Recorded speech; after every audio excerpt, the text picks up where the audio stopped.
Hey guys, Lord Snake here with another commentary video. I apologize for not getting one up sooner, though I have been busy with college and all of that. Now, to start off, my opponent is RJ Mac 1, all lowercase with a 1 at the end.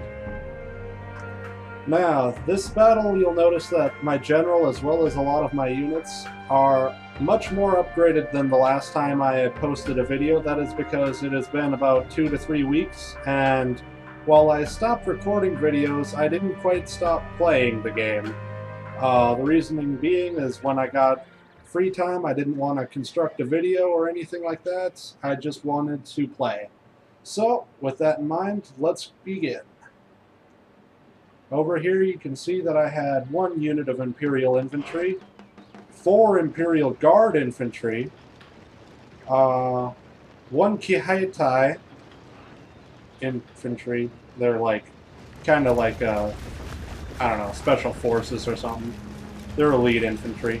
1 U.S. Marines right here, and you can see that these are my favorite units. I got them really highly upgraded.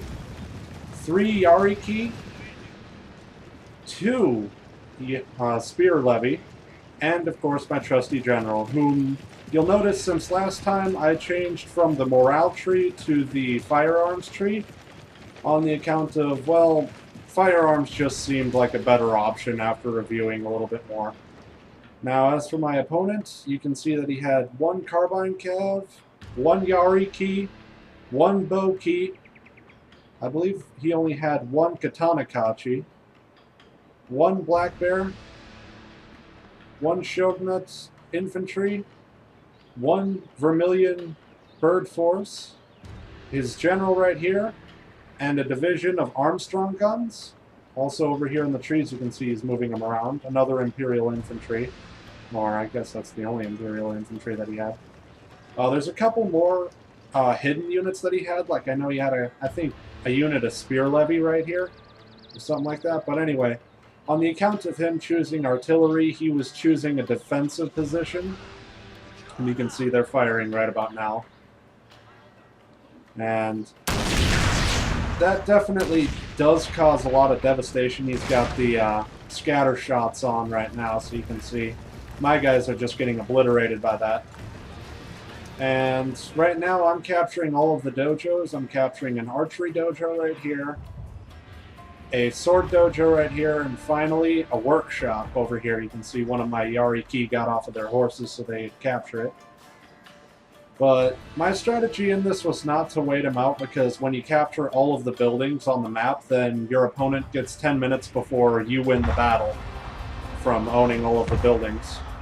I didn't want to wait him out because if I was going to just sit here, then he was going to tear at my troops and I wouldn't have been able to fight him really. So, in a few minutes, you'll see after I captured all of these, he sends out his Boki, I believe, after he moves up his infantry a little closer. And that's when I really begin the assault on his army. I mainly wanted to show you guys this one on the account of it was one where it was fairly close. I'll probably show you the statistics after the battle, and basically, he actually killed more soldiers than I did, and you can see right here, there's just a bunch of dead guys all over the place, dead and dying. Oh, here's some dying. So, those Armstrong guns are really devastating. So, it makes it a bit of a problem whenever you're trying to send up your forces and all of a sudden your numbers are getting cut by artillery. I generally don't like fighting people who have artillery on the account of this advantage right here, but the main disadvantage that he has is he can't really maneuver his army around that point for fear of losing those Armstrong guns, which he paid a lot more than I paid for any of my elite infantry, just for that artillery. So to lose that artillery would be devastating. And you can see right here he's got his bow key shooting at my guys. Why? Why didn't I move? I think that's what that dude's probably saying. I moved my guys up into this forest right here, and he didn't really move his bow key, which I thought was a little bit of a silly mistake, but Then again, he probably thought, like in my last battle, that this was as far as I could go and I couldn't get line of sight of those guys, but that is indeed not true. Right here you'll see that they'll start shooting at him. And that is super effective. Just shredding those guys. And you can see they're already wavering, and I mean, they're already down to 1 unit after like 10 seconds of fighting. And the real battle begins right about here. You can see that I obviously had the advantage with the high ground in the center here. And I came around from the side with my Kihaite and my US Marines. Oh, and I don't think I mentioned this Red Bear infantry. Sorry about that. They're not very important with their bad wigs and all. You can see a broken unit right here. Your men are running, sir. How dare they? I'm not sure where the guys that are running away are. I know these guys are wavering right now. And before his Katana Kachi could even get to my guys, they managed to kill them all and make them shatter. I see my friend Milosh is trying to show me video. I will look at it some other time.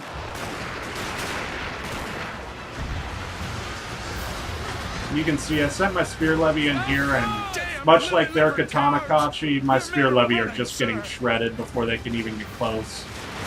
So, sending in melee is definitely not a good thing, but I figured since I had 2 units, I might as well use them.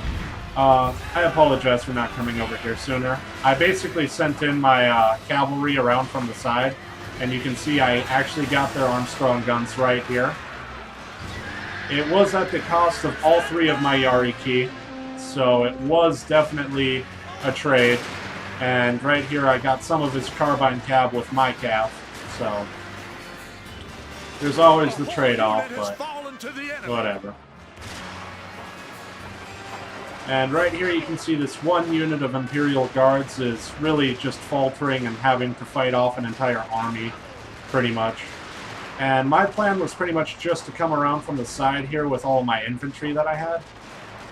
And you can see his spear guy, or no, those are Black Bears. They came around from the side, but they got tore up pretty fast. And right here, this Shogunate infantry is getting torn up really easily, too. And you can see my Spear Levy guys finally stopped running, but they won't be of much use with as little of numbers that they're in right now. And seeing how he went off to the side here, I brought up one of my Imperial Guard infantry that were in the forest here to combat his army, and my general.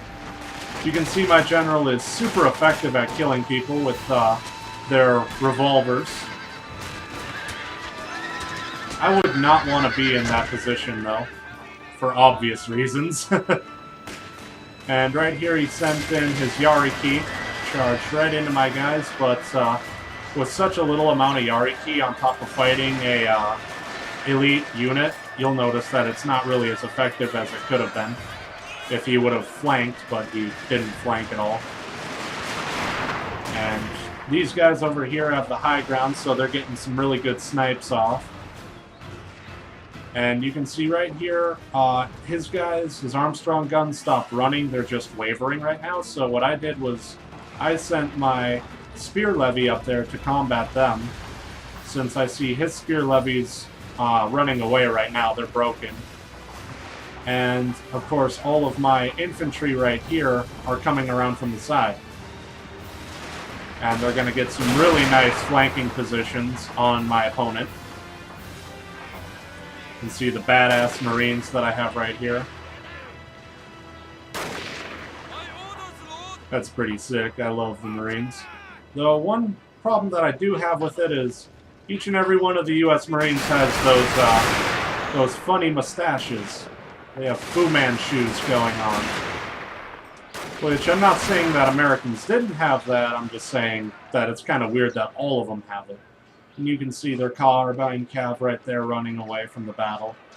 And right here, he sent his sharpshooters in to fight in melee combat with my Imperial unit Guard ready from the infantry, battlefield, sir. which this is probably the only time that he really got results from doing something so drastic. And right here is where the final bit of fighting takes place, is in this forest right here, where he charged in a unit of Imperial, oh no wait, of Vermilion Bird Force against my Imperial Guard infantry. And right there is actually where the battle ended, because he actually left the game before it was ended, and I actually found out that the reason why my one game didn't end is on the account of when an opponent leaves, then it automatically just shuts off the game. It doesn't actually give you the window that says, oh, well, your game is over. So with that in mind, thank you all for watching again. I'll probably post a few more videos soon. Have a good one.